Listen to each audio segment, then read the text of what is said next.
작년 연말에 청년부에서 우리 청년부 부원들 모두를 상장을 준 걸로 제가 알고 있습니다. 대부분의 청년들이 상장을 받은 걸로 알고 있는데, 상장을 다 받긴 받았지만 각자 받은 상의 이름은 다른 걸로 알고 있어요. 그래서 그 중에 몇 개를 제가 보게 됐는데요. 예를 들면 상장명이 이렇습니다. 기대 이상. 이 친구는 교회 나온 지 얼마 안 됐는데 오자마자 이제 청년부에서 드러머로 열심히 봉사를 잘 하고 있어서 기대 이상의 활약을 해주고 있구나 해서 아마 상을 받은 것 같아요. 엔딩 요정상이라는 상이 있습니다. 예배가 끝날 때쯤 딱 나타나가지고 여전히 존재감을 과시하는 그 친구의 상이 엔딩 요정입니다. 운동이 일상인 친구가 있었고요. 또 상견례 프리패스상, 뭐 여러 가지 며느리로서 잘 갖춘 여자 청년에게 준 선물인가 싶어요. 또 특화면 울상이라고 하는 상을 받은 친구도 있고요. 그 다음에 그 부감 집사님 받은 상은 제가 옆에서 확인했는데 감사해요 항상이었습니다. 이런 여러 가지 상들을 이제 전체한테 이렇게 다 나누면서 저는 그런 생각 들었어요. 재밌었겠다. 그리고 좋았겠다. 상을 받는다는 건 좋은 일이잖아요. 내가 한 일에 대해서 누군가가 인정을 해주고 거기에 따른 상을 준다면 뭐 기분 나쁠 거 없다고 생각이 돼요. 그러나 또 모든 청년들이 다 기분이 좋았을까? 혹시라도 뭐 원치 않는 상을 받아서 기분이 좀 나쁜 친구가 있는 건 아닌가? 조금 부정적인 면이 부각돼서 기분이 상한 건 아닌가 하는 생각도 듭니다. 하지만 뭐 그것이 대단하게 중요하다고 여겨지진 않아요. 이거 어차피 지금 이제 연말에 기분 좋게 한번 웃고 넘어가자고 나눈 상이기 때문에 웃자고 나눈 걸 가지고 뭐 진짜 죽자고 덤비면 안 되는 거잖아요. 그렇기 때문에 이건 큰 문제가 된다고 생각하지 않습니다. 그런데 이제 우리 인생 살다 보면 어떤 상은 큰 영향을 주는 상들이 있어요. 요즘 같으면 우리 수험생들 합격이라는 상을 받으면 굉장히 행복할 것 같아요. 만약에 불합격이라는 통지를 받으면 굉장히 힘들고 마음 어려울 것이라고 여겨집니다. 회사에서도 역시 마찬가지죠. 상으로 진급을 한다? 행복한 일이지요. 그런데 벌로 징계를 받는다 그러면 굉장히 힘듭니다. 직장을 계속 다녀야 되나 말아야 되나 하는 고민도 하게 됩니다. 이런 상이 하나님께로부터 우리에게도 주어질 수 있다는 것이지요. 그게 이제 우리가 지금 읽고 있는 말씀에 담겨 있는 내용입니다. 복 있는 사람, 그는 하나님이 상 주신다. 어떤 상이냐? 형통한 삶이다. 이게 하나님의 상입니다. 그래서 그는 시냇가에 심은 나무와도 같이 철을 따라 열매도 맺고 마르지 않은 인생을 살게 해주실 것이다. 이것이 하나님의 말씀 따라 살아가는 삶에 주어지는 하나님의 상이라고 할 수 있어요. 반면에 우리 이제 지난주에 그 반대편에 있는 사람, 악인이라고 표현되고 뭐 죄인, 오만한 자라고 표현된 이 사람들에게도 하나님이 주시는 징계가 있는데, 일단 지난주에 들었던 표현은 그는 바람에 나는 겨와 같다 하는 말씀을 들었어요. 모양이 있는 것 같지만 실제 모양도 없고, 존재하는 것 같지만 바람 한 번 불면 사라져버리는 그 겨와 같은 그런 인생이 악인에게 주어지는 벌이라고도 할 수가 있겠는데요.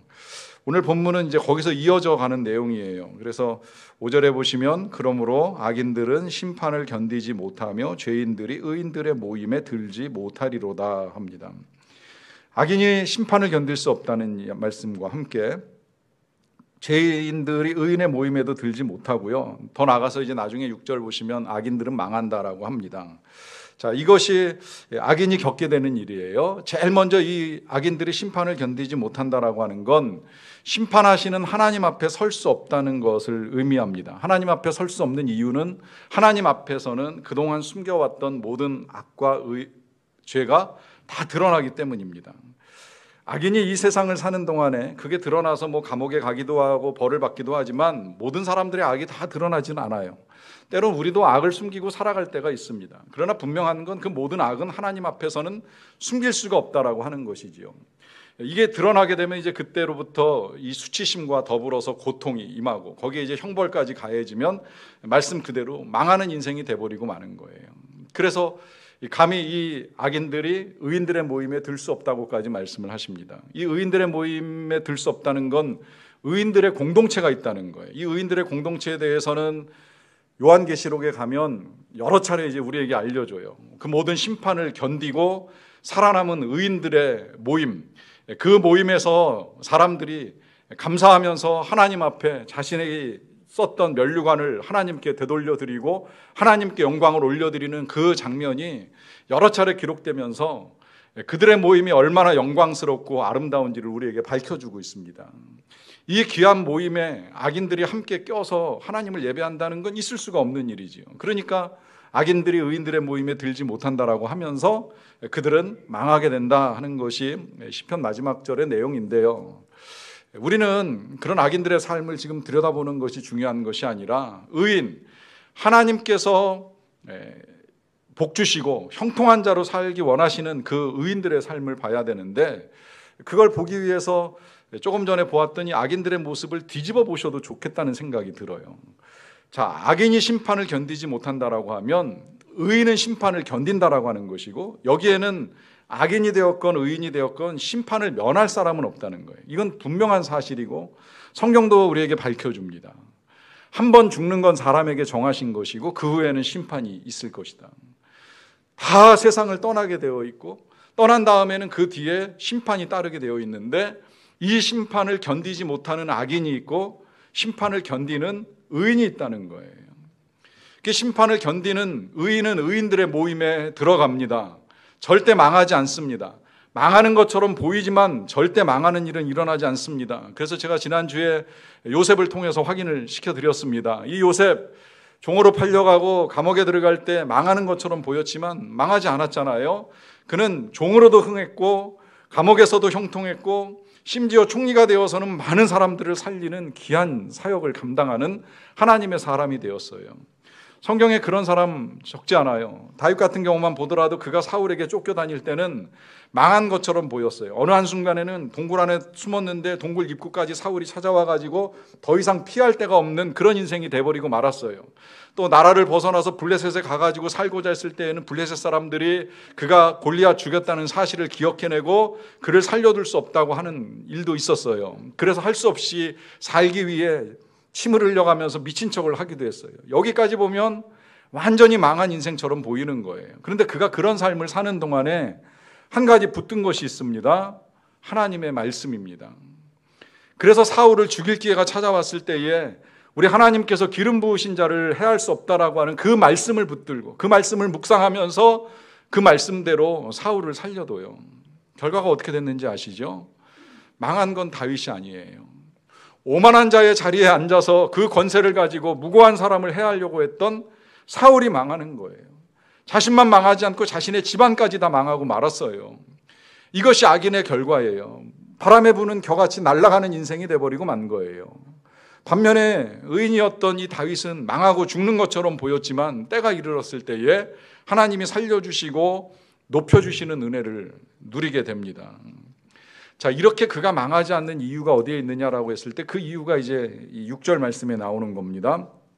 무릇 의인들의 길은 여호와께서 인정하시나 악인들의 길은 망하리로다라고 합니다.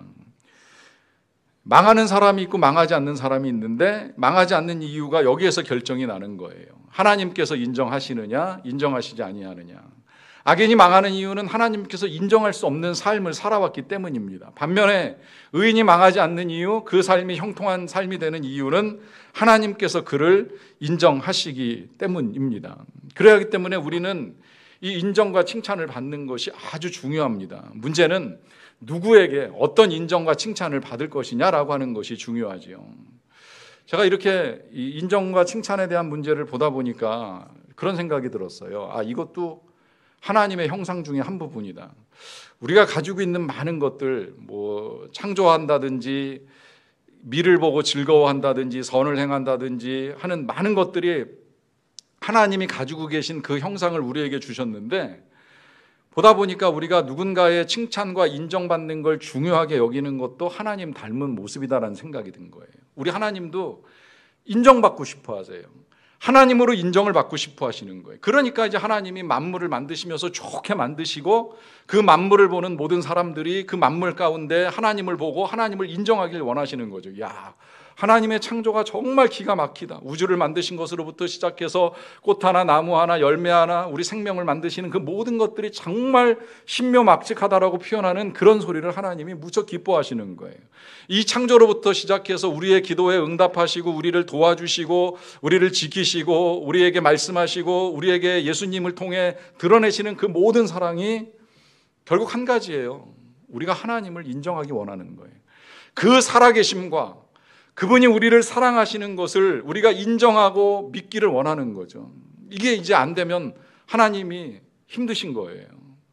하나님께서 하신 일을 가지고 사람이 한 것처럼, 또 하나님만이 하실 수 있는 일을 사람이 만든 우상이 하는 것처럼 우상에 매달려서 도와달라고 요청하고 기도하는 사람들을 보면 답답하실 수밖에 없는 거죠. 하나님이 높임을 받으셔야 되는데 그 높임 받으셔야 되는 자리에 사람이 자기가 대단한 것처럼 높아지려고 하고 높임 받으려고 하는 이 모든 것들을 하나님이 기뻐하실 수가 없는 거예요. 그런 하나님의 형상을 따라 지음 받았기 때문에 우리도 누군가 칭찬을 해주면 기분이 나쁜 사람이 없는 거예요. 상장 받으면 기분이 좋은 거예요. 칭찬해주면 우리도 으쓱해질 수밖에 없는 거죠. 문제는 우리가 원하는 이 칭찬이나 인정이 우리가 원하는 만큼 다 우리에게 주어지지 않는다는 데 있습니다. 그래서 그 칭찬과 인정이 주어지지 않는 상황을 대하는 우리의 태도가 굉장히 중요해지는데요. 이걸 어떻게 대할 것인가?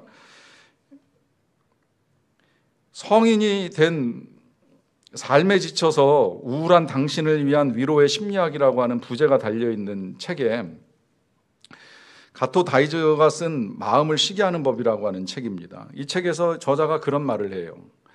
삶에 지친 사람, 그야말로 마음의 쉼이 필요한 사람은 오히려 인정받기 위해서 더 필사적으로 노력을 한다는 겁니다. 그래서 누군가의 인정과 칭찬을 받기 위해 안달하게 되는데, 문제는 그것이 잘못된 삶의 방식으로 나타날 수도 있고 또 어렸을 때 성장기에 잘못 형성된 삶의 방식으로 말미암아 비롯된 것이라고 하는 진단을 해줍니다. 어렸을 때 같으면 이제 이런 일들이 있을 수 있다는 거예요. 아이가 집에서 놀고 있어요. 놀다가 엄마를 보니까 엄마가 하루 종일 집안일 때문에 너무 바쁘고 힘들어요. 뭐 청소하고 빨래하고 그 다음에 설거지하고. 아이는 어머니를 생각하는 마음에 제가 그거 좀 도와드릴게요. 제가 설거지를 같이 할게요. 이제 이런 제안을 했어요. 엄마가 봤을 때는 이 아이가 아직 그런 걸 할 만한 수준도 안 되고 한참 뛰어놀아야 될 아이가 뭐 굳이 청소하고 설거지하는 일을 해야 되나 싶어서 아이를 생각하는 마음에 괜찮아, 엄마가 혼자 할게, 이제 이렇게 이야기를 했어요. 문제는 이 아이가 이 엄마의 말을 그냥 자신을 향한 사랑과 배려로 받아들이면 문제가 안 되는데 이걸 거절로 받아들이는 거예요. 나는 엄마를 사랑해서 엄마를 위해 엄마와 함께 이런 것들을 하겠다고 말씀을 드렸는데 엄마가 날 거부했어. 아이는 도움도 필요하고 보호도 필요하다는 것이 틀림이 없지만 당장 그 순간만큼은 엄마에게 거절당하고 자기가 가지고 있었던 마음이 인정받지 못한 상처가 형성이 되는 거예요. 이게 이제 어렸을 때 형성된 그런 것들이 성인이 되어서도 자신의 역할이나 책임을 감당해 나가는 과정 중에 누군가로부터 제대로 된 인정과 칭찬을 받지 못하면 그때로부터 이제 왜곡된 자아상이 나올 수 있다라고 하는 거죠. 그래서 이제 이게 심해지면 병이 되고 병이 된 사람들 중에는 내가 누군가에게 도움이 될 때는 기분이 상승한다, 이제 이런 생각을 가지고는 있는데 그걸 누군가 또 인정을 안 해주게 되면 거꾸로 이제 거기서부터 억울하다, 재미없다, 불쾌하다, 그리고 상대방이 너무 못됐다, 이제 이런 말로 증오를 하기도 한다는 겁니다. 여러분, 본능적으로 우리가 하나님을 닮아서 인정받고 칭찬받고 싶어하는 마음은 누구나 다 가지고 있지만 이 마음을 제대로 다스리지 못하는 경우에는 왜곡된 자아상이 나오면서 정말 남들의 칭찬과 인정에 연연해하는 삶을 살 수 있다는 거예요. 그래서 이제 요새는 사람들이 나 중심의 대화로 화제를 이렇게 바꿔가면서 사람들로부터 나에게 관심을 갖도록 하기 위해서 애를 쓰는 모습들도 보여주는 거죠. 여러분, 그때 할 수 있으면 그가 원하는 게 무엇인가 하는 것도 우리가 조금 이렇게 잘 이제 들여다볼 필요도 있기는 한데요. 이게 이제 가정 안에서 보면 이제 이런 대화 주고받는 경우가 종종 있어요. 남편이 회사에서 퇴근하고 와요. 회사에서 있었던 일을 이야기합니다. 뭐 때로는 정말 무능한 부하 직원을 만나서 그 친구 때문에 굉장히 힘들고 함께 이제 이 일 못하는 부서로 도매급으로 넘어가는 걸 이제 힘들어하기도 해요. 어떤 경우에는 굉장히 빡빡한 상사를 만나서 억압적으로 일을 해야 되고 지친 상황을 언급을 할 수도 있습니다. 회사에 가면 인간관계를 불편하게 만드는 사람에 대한 불만을 쏟아놓을 수도 있어요. 여러분 이런 이야기를 혹시라도 들으시게 되면 해줘야 될 답이 뭔지 아시죠? 그가 지금 원하는 답은 지금 그가 처해 있는 상황이 굉장히 힘든데 그 상황에서 꿋꿋하게 잘 견디고 있는 그 삶에 대한 칭찬과 인정이 필요한 거예요. 그런데 이걸 인정해 주지 못하고 왜 진작에 부하 직원을 잘 다스리지 그랬어? 그럴 것 같은 부서를 진작에 바꾸지 그랬어? 살다 보면 다 그런 사람 어디나 꼭 있는 거야 라고 하면서 지금 그 처해 있는 상황에 초점을 맞추게 되면 사람 마음이 힘들어지는 거예요. 필요한 건 그 상황을 잘 견뎌내고 있는 그 사람에 대한 인정과 칭찬이 필요합니다. 여러분 이 상황 바꿔봐도 아시잖아요. 집안일 해보시면 집안일도 쉽지 않다는 거 다 아실 거예요. 청소하고 뭐 여러 가지 애 보고 돌보고 그러는 와중에 또 힘겹게 음식까지 준비해서 남편 퇴근 시간 맞춰서 밥 차려놓을 준비까지 하고 있는데 들어서는 남편이 문 딱 열고 집 들어서자마자 하는 말, 집안 꼴이 왜 이 모양이야 한마디 하면 굉장히 힘든 거죠. 듣고 싶었던 말은 뭐예요? 당신 오늘 되게 힘들었나 보다. 되게 정신 없었겠네. 이 한마디가 필요한 거예요. 우리 지금 이 한마디가 굉장히 중요한 명절에 들어섰다는 거 아시죠? 이 명절에 정말 말 잘해야 돼요. 주고받는 대화가 중요해요. 열심히 했던 안 했던 고생했네. 이 한마디가 굉장히 중요한 시기가 되었어요. 누가 명절에 부모님을 만나기 위해서 차 타고 한 6시간 걸려가지고 부모님 댁에 도착을 했어요. 차에서 내리는데 시어머니가 나오면서 우리 아들 운전하느라고 고생했네 이러고 맞이하신 거예요. 그러자 옆에 있던 며느리가 그랬어요. 오면서 절반은 저도 했어요. 무슨 이야기인지 아시죠? 나도 한 걸 인정해 달라는 거예요. 왜 남편, 아들만 보시느냐? 며느리도 봐야지요. 이게 다 모든 사람들의 똑같은 마음이라고 하는 거예요.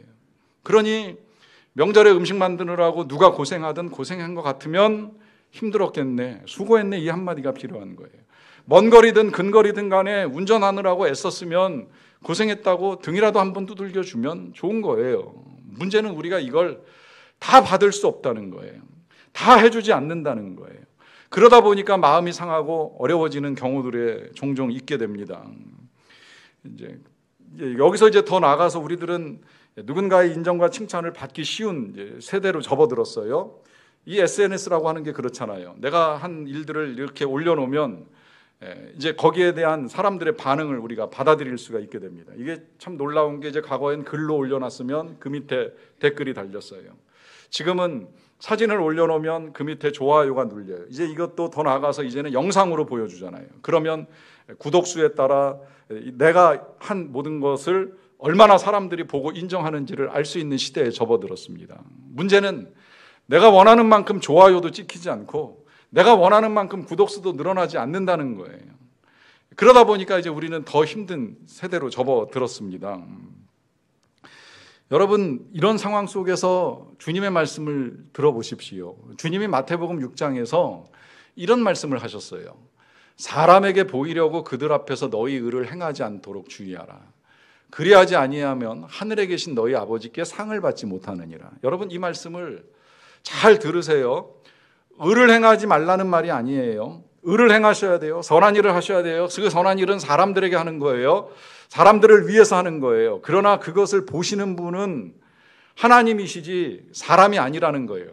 만약에 사람에게 보이려고 한다면 하나님 아버지께 상을 받지 못한다는 이 말씀은 뒤집으면 하나님께 상을 받을 수 있는데 왜 사람에게 보이려고 행함으로 말미암아 하나님이 주시고자 하는 상을 놓치는 어리석음에 빠지느냐라고 하는 말씀을 하시는 거예요. 자, 그러면 하나님은 어떻게 상을 주시느냐? 이 말씀 뒤에 4절에서 이렇게 말씀하시는 거예요. 다시 올려주세요. 네 구제함을 은밀하게 하라. 은밀한 중에 보시는 너의 아버지께서 갚으시리라 하시면서 하나님이 다 은밀한 중에 보시고 아시니 갚아주신다는 분명한 믿음을 가지고 하나님 앞에서 의를 행하라는 거예요. 이 말은 다시 말하면 인정받고 싶은 욕망 그 자체가 문제는 아니라는 거예요. 문제는 그 욕망 인정해주는 대상이 누구이냐? 사람이 아니라 하나님께 초점을 맞추라는 겁니다. 하나님의 인정, 하나님의 칭찬에 초점을 맞추라는 거예요. 그러면 하나님이 은밀한 중에 갚아주신다고, 하나님께로부터 상이 우리에게 임할 것이라고 약속을 해주시는 겁니다. 그런데 이것이 단순히 상을 받아라, 갚아주실 것이다 라고 하는 뜻으로 말씀하시는 것이 아닙니다. 이렇게 말씀하시는 이유가 있어요. 그것은 우리가 하나님의 상, 하나님의 이 갚아주심에 마음을 쏟지 아니하면 우린 칭찬받는 게 본능이기 때문에 사람의 칭찬에 연연해야 할 수밖에 없다는 거죠. 문제는 이 사람의 칭찬이 우리를 충분히 만족시켜주지 못합니다. 여러분 실제로 해보신 분들 아시지만 좋아요 몇 개 찍히면 만족스러울 것 같아요. 구독자 수가 몇 명이 되면 행복할 것 같아요. 절대 그 숫자로 우리의 마음이 채워지지 않는다는 거예요.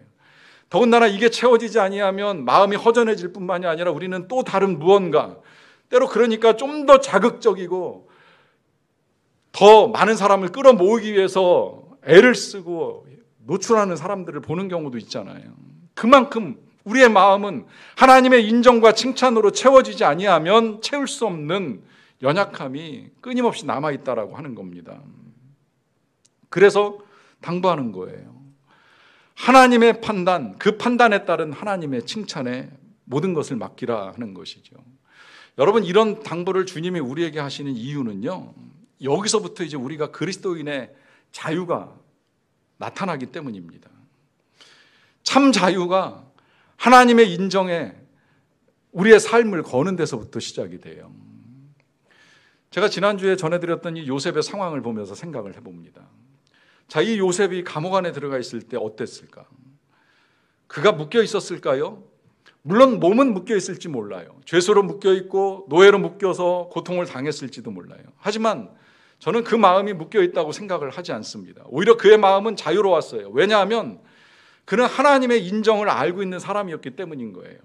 그는 자신의 순결과 하나님의 뜻을 따르기 위해서 유혹을 이겼잖아요. 자, 이걸 사람들은 몰랐어요. 그러다 보니까 비방과 모함을 받아가지고 감옥에까지 들어가게 되었는데, 그가 감옥에 들어가서 만약에 사람들의 칭찬과 인정에 연연해하는 사람이었다면 그는 몸만 묶이는 게 아니라 마음도 묶이는 거예요. 억울함에 묶이는 겁니다. 억울함에 매여가지고 난 죄가 없는데 내가 왜 여기 들어와서 이 고생을 해야 되지 하면서 매일을 우울한 나날들을 보냈을 거예요. 그런데 그는 자유했어요. 자유한 이유는 그가 정직하게 순결하게 살아온 삶을 하나님이 아신다는 걸 분명하게 믿었기 때문입니다. 그러하기 때문에 그는 몸은 감옥에 묶였지만 마음은 자유한 거예요. 그 자유함 때문에 그가 감옥에서도 간수장 섬기고 죄인들을 섬기는 거예요. 그들을 도와주는 거예요. 그래서 그 안에 있으면서 형통한 사람이라고 하는 인정을 받게 되는 겁니다. 여러분, 이것이 우리가 하나님의 인정을 받아야 되는 이유입니다. 하나님의 칭찬을 받지 아니하면 우리의 마음은 자꾸 사람들에게 묶이고 다른 사람들의 생각에 매이고 칭찬에 매이는 거예요. 그러나 하나님을 섬기는 사람은, 하나님의 인정을 믿는 사람은 절대 어떤 것에도 묶이지 아니하는 참 자유를 누릴 수 있게 됩니다. 그 자유를 누렸던 또 한 사람이 바로 사도 바울이에요. 그래서 사도 바울이 고린도 교회하고 관계가 별로 좋지 않아요. 고린도 교회는 사도 바울을 좋아하는 사람도 있었지만 싫어하는 사람도 있었어요. 그래서 파당이 나뉘었어요. 고린도 교회 성도들 중에는 사도 바울보다야 베드로지, 아니야 아볼로가 훨씬 더 낫지, 아니야 나는 그리스도파야, 막 이러면서 갈라지는 상황에 놓여 있을 때에 사도 바울이 그들에게 편지를 보내면서 고린도전서 4장 3절에 이런 말을 합니다. 너희에게나 다른 사람에게나 판단받는 것이 내게는 매우 작은 일이라. 나도 나를 판단하지 아니한다. 여러분 이 말씀 잘 새기세요. 너희에게나 다른 사람에게, 사람들에게 판단받는 거 작은 일이라는 건 중요하지 않다는 거예요. 그리고 자기도 자기를 판단하지 않는다는 거예요. 이게 남이 판단하든 내가 판단하든 그 모든 판단이 틀릴 수 있다는 걸 아는 거예요. 내가 나를 판단해도 틀리는 거죠. 여러분, 우리 스스로 우리를 판단해서 무턱대고 나 나름 열심히 살았어, 괜찮은 사람이야, 착한 사람이야 라고 한들 하나님이 인정해 주시지 않으면 소용없는 거예요. 나 부족하고 연약하다라고 해도 하나님이 인정해 주시면 그거로 충분한 거예요. 그러하기 때문에 나도 나를 판단할 필요가 없는 거예요. 그러면서 4절에 이렇게 말씀합니다. 내가 자책할 아무것도 깨닫지 못하나 이로 말미암아 의롭다함을 얻지 못하노라. 다만 나를 심판하실 이는 주시니라. 여러분, 이것도 잘 생각해 보셔야 돼요.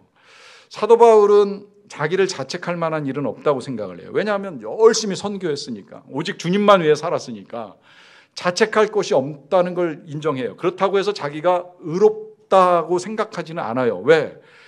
몇 가지 선한 일을 했다고 하나님 앞에서 의롭다고 말할 수는 없는 거잖아요. 그러니까 그걸로 의롭다고 함을 얻지는 못할 것이라고 말합니다. 다만 나를 심판하실 이는 한 분, 하나님이시다. 이걸 인정하는 거예요. 자, 그러면 그분의 심판은 어떻게 되느냐? 5절로 넘어갑니다. 그러므로 때가 이르기 전 곧 주께서 오시기까지 아무것도 판단하지 마라. 그가 어둠에 감추인 것들을 다 드러내고 마음의 뜻을 나타내시리니 그때야 각 사람에게 하나님으로부터 칭찬이 있으리라. 그러니까 무슨 말이에요? 하나님이 오셔서 우리를 판단하실 때까지는 아무것도 우리는 판단할 수 없다는 거예요. 남을 판단하는 일이나 나를 판단하는 일이나, 내가 남에게 칭찬받는 일이나 내가 나를 칭찬하는 일이나 다 소용이 없다는 거죠. 중요한 건 하나님의 판단인데, 그 하나님의 판단이 마지막 때 어떻게 이루어집니까? 각 사람에게 하나님으로부터 칭찬이 있게 될 것이라고 이야기해요. 그러면 여기서 이제 결정이 난 거예요. 우리를 향한 하나님의 판단은 뭐예요? 칭찬입니다. 여러분, 하나님의 판단은 사랑입니다. 우리 예수님이 이 땅에 처음 사역을 시작하실 때나 변화산에 올라가셨을 때 하나님이 하신 말씀 있죠. 이는 내 사랑하는 아들이요 내 기뻐하는 자라.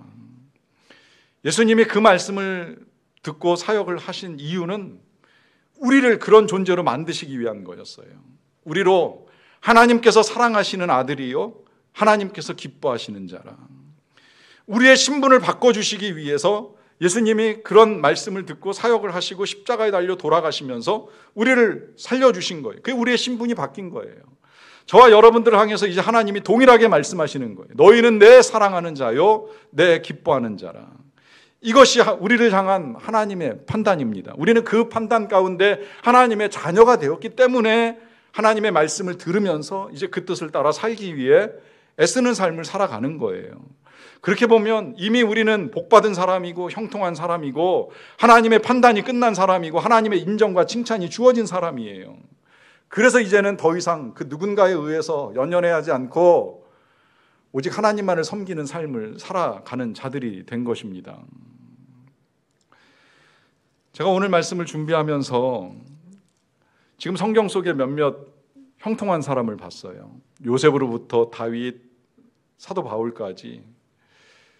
때로 힘든 시간들을 지나가기는 했지만 하나님이 인정해 주시는, 그야말로 주께서 인정하시는 형통한 사람들이구나라고 하는 사람들을 성경을 통해 봤습니다. 그러면서 한편으로는 이 땅에서는 형통한 사람이 있을까 없을까 하는 생각을 하게 될 때에 감사하게도 저는 지난주에 우리 하나님께서 형통한 사람을 만날 수 있게 해주셨어요. 그런데 안타깝게도 그 사람은 세상을 떠난 사람입니다. 지난 월요일에 교통사고로 세상을 떠나고 목요일에 장례를 치른 청년인데 제가 감사하게 그 장례식에 참석을 할 수 있게 됐어요. 40이 간 넘은 나이에 결혼도 하지 않고 혼자 지내다가 갑자기 사고로 세상을 떠난 거예요. 여기까지만 보면 그가 형통한가 의문이 생기시죠. 근데 제가 감히 형통하다고 말씀드리는 몇 가지 이유가 있어요. 먼저는 그 청년을 제가 알게 된 건 그 청년이 제가 아는 권사님의 아들인데 우리 교회 이 건물 지을 때 백현동에서 이쪽으로 넘어올 때 이 건물 지을 때 우리 교회 1층부터 5층까지 모든 음향시설 전체, 조명시설 전체를 헌물을 해줬어요. 사실 그 하게 된 계기도 참 특별해요. 저는 전혀 생각지도 못했어요. 제가 먼저 얘기를 꺼낸 것도 아니에요. 제가 건축 진행하면서 업자 만나가지고 방송 견적 내고 있을 때 이 청년이 상담하기 위해 저를 찾아와서 만나러 왔다가 밖에서 주고받는 이야기 다 듣고 그 업자 떠나고 난 다음에 그 자리에서 그냥 약속을 해준 거예요. 목사님, 얼마가 됐던 방송과 음향은 제가 섬기겠습니다. 전 좀 놀랐어요. 전혀 기도도 안 했고 생각지도 못했는데 청년이 그날 그렇게 결정하고 약속대로 실제로 이제 우리 건물 공사가 진행될 때 모든 걸 다 책임져 줬어요. 이것보다 더 중요한 건 이 청년이 일본의 한 선교사, 아무 후원도 지원도 도움도 못 받는 상태에서 하나님의 부르심을 따라 나갔을 때 처음부터 끝까지 그 모든 선교에 필요한 것들을 후원하고 지원하면서 선교사님이 안수받고 사역하는데 어려움이 없도록 계속 도와줬어요. 8년째 도왔다고 하는 이야기를 전해 들었습니다. 마포구에 살았는데 마포구청을 통해서 그 사회복지과에 등록된 그 지역의 모든 불우한 아동들과 이웃들 필요하면 다 도와주겠습니다 약속하고, 그 어려운 사람들이 제일 힘들게 여겼던 이 치과 치료 비용을 하나도 빠짐없이 다 후원해서 모든 사람들이 다 치아 도움을 받을 수 있게 했다는 이야기도 들었어요. 근데 사실 이거보다 더 중요한 건 그의 삶입니다. 제가 몇 차례 만날 때도 늘 그런 느낌이었어요. 이 젊은이 어떻게 이 나이에 이 시대를 이렇게 살면서 이렇게 순수하고 맑은 영혼을 가지고 살아갈 수가 있을까 하는 모습을 봤는데 그 모습이 평생에 변하지 않은 거예요. 늘 소원은 성령 충만함이었었고 예수님과 함께 24시간을 사는 거였어요. 너무 주님과의 관계가 깊고 성령 충만한 가운데 살다 보니까 최근엔 그런 소망도 있었다는 이야기를 들었어요. 주님이 날 위해 십자가에서 고난을 당하셨는데 나도 그 고난을 겪어보고 싶어요. 그 십자가의 고난이 어떤 건지 알고 싶어요. 마지막 사고로 세상을 떠나면서 그것을 경험했는지 안 했는지는 모르겠지만, 그러나 그는 그의 소원대로 그가 그토록 보고 싶어하던 주님 곁으로 갔어요. 가족들은 슬프실 수 있다고 생각이 들어요. 사랑하는 아들을 떠나보내는 것이 어찌 쉬운 일이겠습니까? 누구에게나 다 어려운 일이지요. 그런데 가족들이 이 슬픔을 이깁니다. 슬픔을 이기는 건 그 아들이 하나님께 인정받았다는 것이 너무 분명한 거예요. 그 아들이 하나님의 뜻을 따라 살았고 하나님을 사랑했고 사랑해서 하나님의 뜻을 따라 행하면서 주님 만나기를 사모하다가 주님 곁으로 갔어요. 주님이 인정하는 삶을 산 거예요. 저는 이보다 더 형통한 삶이 어디 있을까? 그런 확신이 들었어요. 주님과 함께하는 삶, 늘 하나님의 말씀을 즐거워하고 묵상하고 그분과 함께 교제하며 성령 충만한 가운데 살다가 때가 이르러 하나님이 부르실 때에 하나님이 인정하시는 그 의인들의 모임, 하나님의 나라에 들어갈 수 있는 이보다 더 형통한 사람이 어디 있을까라고 하는 생각이 듭니다. 그리고 이젠 저와 여러분들이 그렇게 살았으면 좋겠습니다. 여러분, 우리는 하나님의 인정을 받는 삶을 살아야 합니다. 이미 인정해 주셨으니 그 인정해 주심에 합당한 삶을 살아야 합니다. 그라여서 악인처럼 망하고 끝장나는 인생이 아니라 의인들의 모임에 들어가 우리를 인정해 주신 하나님을 만나는 감격과 기쁨을 누리는 그런 형통한 삶이 저와 여러분들의 삶이 되시기를 간절히 축원합니다.